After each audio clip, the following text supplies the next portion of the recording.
नमस्कार दोस्तों, मैं डॉक्टर ललित कुमार गंगेले बहुत बहुत स्वागत करता हूं आप सभी लोगों का अपने चैनल के एक और इन्फॉर्मेटिव और बहुत इंपॉर्टेंट वीडियो में। और दोस्तों, ये बहुत ही लोगों के हिसाब से और मैं भी इस बात को मानता हूं कि ये बहुत ही नेग्लेक्टेड टॉपिक रहा है मेरे चैनल पे। एक्चुअली चैनल की ओपनिंग की शुरुआत से ही मुझसे इस टॉपिक के ऊपर कम से कम सैकड़ों बार जो है कमेंट सेक्शन में लोग रिक्वेस्ट कर चुके हैं, बट पता नहीं दोस्तों कैसी पनौती छाई थी मेरे दिमाग पे और मेरे काम करने के तरीके पे कि मैं सोचिए चैनल खुलने के 2 साल हो गए, 200 से ऊपर वीडियो बन चुके हैं, बट दोस्तों इस टॉपिक को मैं आज तक पता नहीं क्यों नेग्लेक्ट करता आ रहा था या मेरे दिमाग में ही नहीं आ रहा था। पर पिछली लाइव स्ट्रीम में कुछ लोगों ने इसके ऊपर स्पैम करा और ये फलस्वरूप आपके लिए मैं वीडियो बना रहा हूं। और ये जो वीडियो है अस्थमा के बारे में है। आम बोलचाल की भाषा में लोग बोलते हैं asthma, but the correct pronunciation of this is ESMA. ठीक है ना, एस्मा। पर आप लोगों के लिए वीडियो है तो आप लोगों की भाषा में होना चाहिए। तो अब वीडियो में आगे हम इंस्टेड ऑफ एस्मा, क्योंकि कई लोग शायद ना समझ जाए, इसको हम अस्थमा ही प्रोनाउंस करेंगे। ठीक है, तो ये अस्थमा के ऊपर है वीडियो। अस्थमा मतलब श्वास की बीमारी, दमा है ना, दमा भी बोलते हैं, कई लोग बोलते हैं सांस की बीमारी है, कई लोग बोलते हैं अस्थमा है, कई बोलते हैं सांस लेने की तकलीफ वाली बीमारी। तो इसको कई नामों से जाना जाता है। सबसे पहली चीज कितनी फ्रिक्वेंटली पाई जाती है भाई साहब, इतनी फ्रिक्वेंटली पाई जाती है कि आप सोच नहीं सकते कितनी फ्रिक्वेंटली पाई जाती है। पहली बात, बहुत ज्यादा है, लाखों की तादाद में लोग जो हैं इस बीमारी से ग्रस्त हैं आज की डेट के अंदर। ठीक है, तो इतनी फ्रिक्वेंट पाई जाने वाली बीमारी है। दूसरी चीज, क्या ये इसका कोई स्पेसिफिक एज ग्रुप है? दोस्तों मैं समझता हूं कि अस्थमा एक इकलौती ऐसी बीमारी है जो हर एक एज ग्रुप में इक्वल प्रोपोर्शन में, इक्वल इंसिडेंसेस के साथ और इक्वल इंटेंसिटी से पाई जाती। मतलब ये फर्क नहीं पड़ता कि ये बच्चे के अंदर है या एक बुजुर्ग के अंदर है, ये दोनों को बराबर इंसिडेंस मतलब इक्वली पाई जाएगी और इक्वल इंटेंसिटी के साथ पाई जाएगी। मतलब ऐसा नहीं है कि जो जवान शरीर है, छोटा बच्चा है, तो उसको अगर दमा होगा तो वो दमा कुछ मतलब हल्का फुल्का हो ले कि भाई बच्चा जवान है मतलब जवान पेशेंट है, गर्म खून है। जो हालत, जितनी हालत ये छोटे बच्चे की खराब करने वाली है, वही हालत ये मिड एज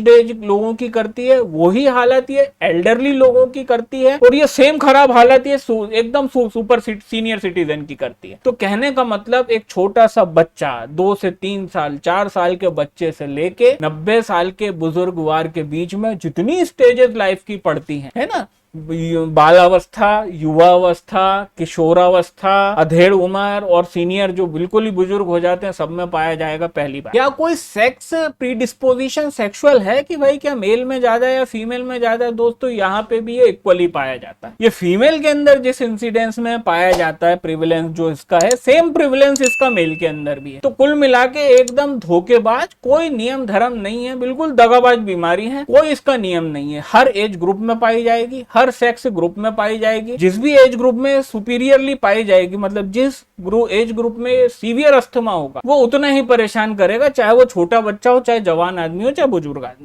अब एक और चीज यहाँ पे इंपॉर्टेंट मैं बता दूं कि इसके साइन एंड सिम्टम क्या होंगे। अब जैसा कि आप लोग जान रहे हैं कि श्वास की बीमारी है, तो जो डेफिनेटली सांस लेने में तकलीफ, तो इसके जो सिम्टम्स होते हैं दैट में range from the superficial difficulty in breathing से लेकर के इतनी ज्यादा तकलीफ हो सकती है एक दमे के मरीज को कि हो सके उसको इमरजेंसी में वेंटिलेटर पे डालना पड़े, या फिर वो साइनोसिस की कंडीशन मतलब वो नीला पड़ने की स्थिति भी आ जाए। तो इट में range from the mayor difficulty in breathing से लेकर के सीवियर एस्फेक्सिया तक, इसके बीच में कुछ भी रेंज हो सकता है एक अस्थमा के पेशेंट के अंदर। डिपेंड ऑन विच स्टेज, उसको कौन सी स्टेज का अस्थमा है, उसको कब से है ना, तो ये सब कुछ फैक्टर्स के ऊपर डिपेंड करता है। तो बहुत नॉमिनल नहीं के बराबर से लेके बहुत सीवियर सिम्टम के बीच में सर्च कर सकते।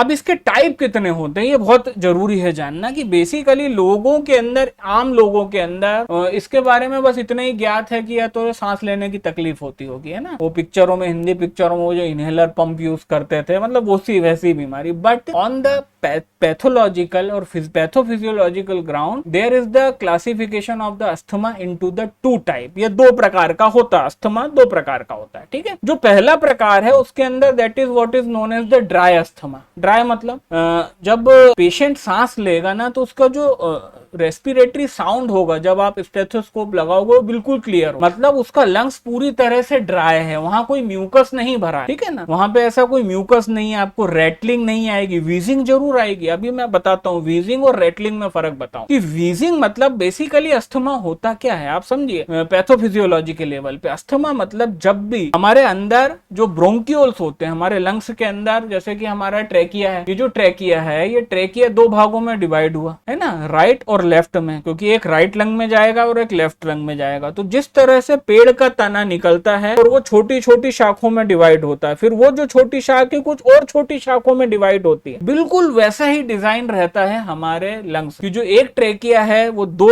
टहनियों में डिवाइड हुई, जो एक राइट लंग में गई एक लेफ्ट लंग में गई, और वो जो ट्रेकिया है, ट्रेकिया का जो हिस्सा है ब्रोंक्यूल बोलते हैं, वो ब्रोंक्यूल छोटे छोटे टुकड़ों में इस तरह से पूरे ट्री के जाल की तरह हमारा लंग्स के अंदर एयर पासेज होता है कि हम सांस लेते हैं, हमने सांस ली और सांस लेने के बाद हमारे लंग्स के अंदर ही वो ऑक्सीजन और कार्बन डाइऑक्साइड का ट्रांसफर होता है। ऑक्सीजन जो है वो ब्लड में चली जाती है, उसके एवज में कार्बन डाइऑक्साइड बाहर आती है और वो कार्बन डाइऑक्साइड हम एक्सहेल कर देते हैं, ठीक है, मतलब हम ऑक्सीजन लेते हैं और कार्बन डाइऑक्साइड को एक्सहेल करते हैं। यही हमारे लंग्स का काम है, सांस को चलाए रखना, ब्लड के अंदर ऑक्सीजनेशन करना, नहीं तो हम दम घुट के मर सकते हैं। तो जब दोस्तों ये जो पूरा ट्री है हमारा ब्रोंकियल ट्री है जो हमारे दोनों लंग्स के अंदर है राइट और लेफ्ट में, जब इसके अंदर संकुचन मतलब इसके अंदर इसका रास्ता पासेज जब सकरा हो जाता है ना, तभी हमको दमे के लक्षण आते हैं। ये एक आम पैथोफिजियोलॉजी बता रहा हूं किसकी, एस्थमा। और तो इसको हम बोलते हैं कहीं ना कहीं ब्रोंक्यूल्स का कॉन्स्ट्रिक्शन होना, ब्रोंक्यूल्स का कॉन्स्ट्रिक्शन, ब्रोंक्यूल्स का सकरा हो जाना। तो जो ड्राई अस्थमा का पेशेंट, ये जो ब्रोंक्यूल सकरे होंगे ये दोनों में होंगे, ये वेट अस्थमा में भी होगा जिसमें म्यूकस भरा है उसमें भी ये होगा और ड्राई में भी होगा। बट डिफरेंस ये है कि जो ड्राई अस्थमा के पेशेंट के अंदर आप जब देखो, जब ये इतना मोटा रास्ता था लंग्स के अंदर जो ब्रोंक्यूल्स का जहां से हवा जाती है लंग्स के अंदर, जब वो पतला हो जाएगा तो यहाँ पे हवा रुकेगी, तो फलस्वरूप सीटी बजेगी। आप मेरी बात समझ रहे हैं ना। तो जब आप उसको आला लगाओगे, स्टेथोस्कोप लगाओगे, उसको बोलोगे सांस लेने को, तो जो ड्राई अस्थमा का पेशेंट होगा तो सबसे पहले तो उसके अंदर सिर्फ वीजिंग होगी। वीजिंग मतलब सीटी बजना है ना, जब वो अंदर बाहर सांस लेगा ना तो सीटी बजेगी, सू सू सू सू आपको सीटी की आवाज आएगी। This is what is known as the dry asthma. अब ये ड्राई मतलब लंग से सूखे हैं, सिर्फ यहाँ पे ब्रोंक्यूल्स का कॉन्स्ट्रिक्शन हुआ है। ब्रोंक्यूल्स का मतलब जो एयर पास है जो वो बिल्कुल सकरा हो गया, संकुचन हो गया, उसके कारण सिर्फ वीजिंग होगी। वहीं पे जो वेट अस्थमा, वेट मतलब गीला, ड्राई मतलब सूखा, उसका अपोजिट वेट, या फिर उसका दूसरा एक नाम है, क्योंकि आप वेट अस्थमा ढूंढोगे रिपर्टरी में नहीं मिलेगा, वहां पे ह्यूमिड मिलेगा, HUMID मतलब गीला वाला अस्थमा। तो जी हाँ दोस्तों, गीले वाले अस्थमा के अंदर जो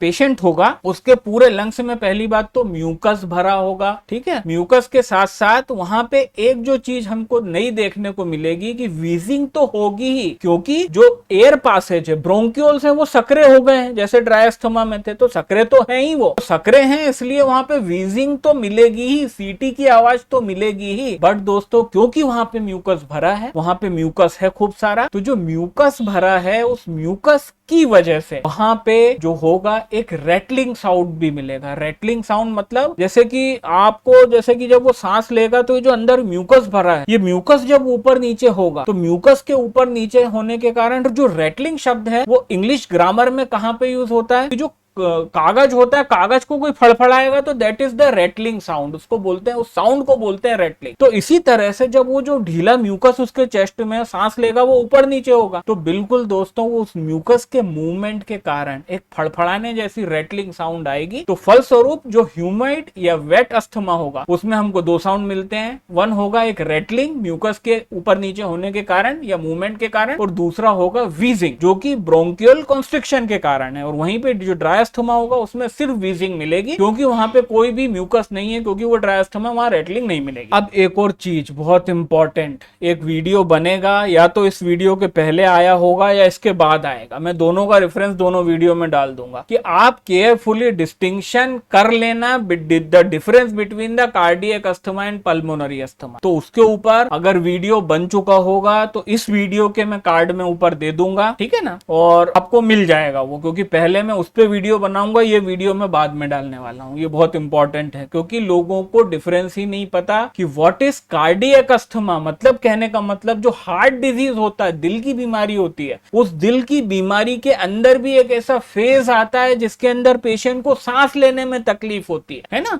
उसके बारे में पूरा डिटेल में उस वीडियो में बता दूंगा और आप उसको देख लीजिएगा। तो आपको पहले डिस्टिंक्शन कट करना है between the patient of the कि वो भाई कार्डियक अस्थमा है कि पल्मोनरी अस्थमा है, क्योंकि ये वीडियो है पल्मोनरी अस्थमा के बारे में जो एक्सक्लूसिवली लंग्स में पाई जाने वाली बीमारी है। ठीक है, अब कैसे पता लगेगा एक आम डॉक्टर को कि भाई ये पल्मोनरी इडीमा है या कार्डियक इडीमा का केस है? एक्चुअली जो पेशेंट है उसकी एज ग्रुप और बहुत सारी बातें हैं जिनसे आपको पता लगेगा कि ये पल्मोनरी इडीमा ही है। पहली चीज, पेशेंट का एज ग्रुप, मतलब कहने का है कि अगर पेशेंट एकदम मिड एज्ड है, मिड एज्ड मतलब 50-60 के आसपास और उससे ऊपर का है, तो थोड़े आपको कुछ इन्वेस्टिगेशन करने पड़ेंगे असेसमेंट के, और आपको ये क्लियर करना पड़ेगा कि पेशेंट कार्डियक अस्थमा का है कि पल्मोनरी अस्थमा का है। पर अगर पेशेंट बच्चा है, छोटा बच्चा, ठीक है, 5 साल 10 साल का, या कोई जवान व्यक्ति है 20s का, 30s का, 40s में, तो ये ज्यादा चांसेस हैं कि ये पल्मोनरी अस्थमा ही है। दूसरी बात, जो पल्मोनरी अस्थमा होगी उसकी जो हिस्ट्री होगी वो बहुत पुरानी होगी, ये बहुत लंबी हिस्ट्री होगी कि हाँ साहब वो तो मेरे को 15 साल पहले एलर्जी थी, फिर मेरे को थोड़ा सा गले में कुछ हुआ, उसके बाद मेरे को लंग्स के अंदर बहुत लंबे समय तक खांसी रही, खांसी रहने के बाद वो धीरे धीरे बिगड़ती गई और मेरे को ये मतलब जो रोना है वो बहुत पुराना होगा। पर कार्डियक अस्थमा में रोना बहुत छोटा होगा कि नहीं साहब वो तो 1.5 महीने तक बिल्कुल अच्छे थे, 1.5 महीने पहले तक वॉक पे जाते थे, रनिंग पे जाते थे, तो एकदम से हो गए। मतलब पल्मोनरी अस्थमा के अंदर पेशेंट यंगर होगा, कम उम्र का होगा, उसकी जो प्रीवियस हिस्ट्री है वो प्रीवियस हिस्ट्री भी इंपॉर्टेंस रखेगी कि अगर उसको एलर्जी की प्रॉब्लम थी, राइनाइटिस की, साइनसाइटिस की, या फिर उसको बचपन से फ्रिक्वेंट निमोनिया, कफ कैचिंग कोल्ड टेंडेंसी है, ये पूरी हिस्ट्री, अगर उसकी जो हिस्ट्री है अस्थमा की वो बहुत डेट बैक कर रही है 15-20 साल पहले, तो ऐसे सारा, और खासकर सबसे इंपॉर्टेंट कि अगर परिवार के अंदर ही कुछ ऐसे लोग फैमिलियल हिस्ट्री में हैं कि मेरी माता जी हैं उनको भी बहुत दमे की शिकायत है, या फिर एक से ज्यादा लोग हैं, तो ये सारे पॉइंट्स इस फेवर में जाते हैं कि the patient is truly a patient of the pulmonary asthma and there are less chances that he can be the patient of the cardiac. और इन दोनों के लिए डिफरेंस के लिए प्लीज उस वीडियो को देख लीजिएगा। अब आ रहे हैं हम लास्ट पॉइंट पे। लास्ट पॉइंट ये है कि what is the treatment. As you all know कि एलोपैथी के अंदर इस बीमारी का कोई भी शर्तिया इलाज नहीं है, कोई भी इलाज नहीं, ठीक है ना। तो उसके बारे में बिल्कुल समय व्यर्थ नहीं करेंगे, टाइम वेस्ट नहीं करेंगे, हम सीधे सीधे होम्योपैथिक ट्रीटमेंट पे इसके आते हैं कि द टू मोस्ट इंपॉर्टेंट। अब मैंने जैसा कि आपको बताया कि I had talked here about the dry asthma and wet asthma, है ना। तो मैं आपको पहले मैं मेन अस्थमेटिक ट्रबल की मेडिसिन बताऊंगा। तो जो पहले जो दो मेडिसिन का एक सेट दिखा रहा हूं मैं, वो है बेसिकली अस्थमेटिक प्रॉब्लम की इननेट टेंडेंसी के लिए, ठीक है। तो the two most important medicine indicated in the case of the asthma and asthmatic trouble are, the first one is the arsenic album 30। जी हाँ दोस्तों, arsenic album 30 पोटेंसी में लेना है, 4 गोली दिन भर में 3 बार। And the second medicine is the thuja 200। जी हाँ दोस्तों, थूजा 200 पोटेंसी, 4 गोली दिन भर में 3 बार। क्योंकि जो भी मेरे डॉक्टर बंधु और होम्योपैथिक फील्ड के लोग इस वीडियो को देख रहे हैं वो अच्छे से समझ लें कि asthma is a psychotic disorder, ये साइकोटिक टेंडेंसी है। तो इसलिए जो 2 मेडिसिन हमारी हो जाएगी, आर्सेनिक एल्बम 30, थूजा 200, 4 गोली दिन भर में 3 बार, at least for 1 to 2 to 3 month, ठीक है। अब ये हो गई हमारा प्रॉपर अस्थमा का ट्रीटमेंट, चाहे कैसे ही केस हो, गीला हो, सूखा हो, फड़फड़ कर रहा हो, वीजिंग हो रही हो, रेटलिंग कुछ भी हो रहा हो। और वहां पे एक और चीज है कि जो दूसरा प्रिस्क्रिप्शन में बता रहा हूं कि कई बार हमारे पास पेशेंट आता है भर ठंड में भयंकर रेटलिंग लेके, उसका जो लंग्स है पूरा भरा पड़ा है म्यूकस, इतना सारा म्यूकस है उसके लंग्स में कि आपको एक आश्चर्य होता है कि यार ये सांस कैसे ले रहा है, इसकी सांस आ भी कैसे रही है, कितना म्यूकस है। और दूसरी चीज आपको यह लगता है कि यार इसका ऑक्सीजन सैचुरेशन कितना होगा, इतने म्यूकस के साथ इसका क्या वो ट्रांसफर हो रहा होगा ऑक्सीजन और कार्बन डाइऑक्साइड। तो the two most important medicine indicated in the acute and super acute case of humid asthma or wet asthma are, the first one is the EP का 30 potency। जी हाँ दोस्तों, EP का in the 30 potency, and the second medicine is the antimonium tarticum 30 potency में 4 गोली दिन भर में 3 बार। तो कहने का मतलब है एक नॉमिनल केस अस्थमा का आता है जो ना कि बहुत ज्यादा ड्राई है ना बहुत ज्यादा वेट है ना, है क्रॉनिक और बहुत पुराना है। आपको मेडिसिन देनी है arsenic album 30 and thuja 200। But दोस्तों जब यही व्यक्ति, या तो फिर इसका आर्सेनिक और थूजा से ट्रीटमेंट चल रहा था, ये लेह लद्दाख घूमने निकल गया, कश्मीर में लगी इसको ठंड, और ये आपके पास छुट्टी मनाने के बाद आया पूरे लंग्स के वो म्यूकस से टाइटली पैक लेके, और अब आप ये सोच में हो कि यार ये मर ना जाए, सांस लेते बन रही नहीं बन रही इसको, और आपको ऑक्सीजन पल्स ऑक्सीमीटर लगाने में डर लगेगा उसके लंग्स की रेटलिंग को देख के कि यार मैं लगाऊं कि नहीं लगाऊं, ये इसका 80 से नीचे ना निकले saturation. For that case you have to use ipecac 30 and antim tart 30। तो दोस्तों ये था एक नॉमिनल साइज का वीडियो एस्थमा के बारे में। उम्मीद करता हूं आपको इससे काफी कुछ जानकारी मिली होंगी, और इस चैनल से जुड़ने के लिए और समय निकाल करके वीडियो को देखने के लिए आप सबका बहुत बहुत धन्यवाद। इस हफ्ते में आने वाले इवेंट और हर शनिवार को शाम को 4:30 बजे होने वाली लाइव स्ट्रीम में आप सबसे बहुत जल्द मुलाकात होती है। तब तक के लिए नमस्कार।